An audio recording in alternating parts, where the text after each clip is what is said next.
नमस्कार, मैं निशांत भास्कर। आप देख रहे हैं द डेली डाइट। प्रधानमंत्री मोदी की लोकप्रियता दक्षिण भारत में बढ़ी है। इसका प्रमुख कारण 8 वर्षों का स्वच्छ प्रशासन है। यूपीए के विपरीत उनके कार्यकाल में केंद्र राज्य संबंध सहज रहे हैं। फिर खासकर यूपीए टीम में तो कई घोटाले, बम धमाके और सांप्रदायिक तनाव के हालात पैदा हुए थे।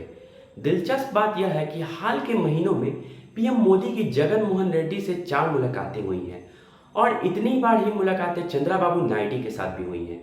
क्या इसका मतलब यह है कि 2024 में आंध्र प्रदेश में भाजपा का कोई दुश्मन नहीं है? तथ्य यह है कि तेलंगाना का अलग राज्य बनने के बाद आंध्र में कांग्रेस का पतन हो गया और भाजपा दक्षिण भारत में निश्चित रूप से आगे बढ़ रही है।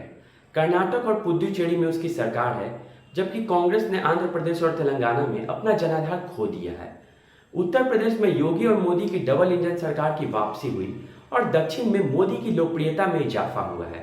भाजपा की आक्रामक नीति दक्षिण की ओर देखो फलदायी हो रही है। उनका नारा है पहले तेलंगाना फिर तमिलनाडु। बहुत व्यवस्थित ढंग से हर महीने प्रधानमंत्री मोदी, गृह मंत्री अमित शाह, जेपी नड्डा समेत सभी दक्षिण राज्यों का दौरा कर रहे हैं, लेकिन सबसे ज्यादा जोर तेलंगाना पर है। कारण यह है कि चंद्रशेखर राव बौखला गए हैं और उत्तर भारत में भाजपा के जनाधार में सेंध लगाने वाले हैं। विभिन्न दलों और विचारधारा में उत्तर भारत और दक्षिण भारत में अंतर है।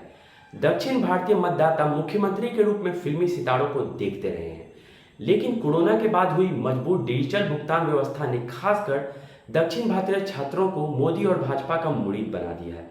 इसके अलावा यूक्रेन युद्ध के दौरान युद्ध क्षेत्रों से दक्षिण के हजारों छात्रों को सुरक्षित वापस लाया गया।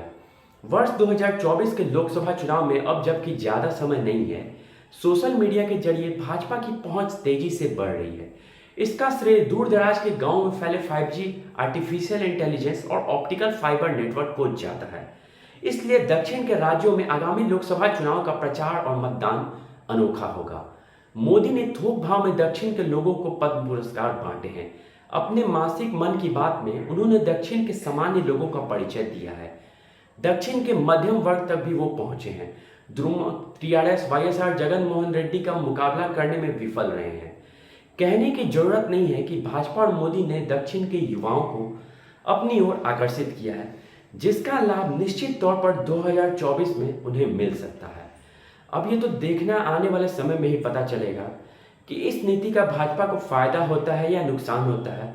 फिलहाल के लिए मुझे दीजिए इजाजत, और ऐसे ही अन्य पॉजिटिव खबरों को जानने के लिए आप देखते रहिए द डेली टाइड। नमस्कार।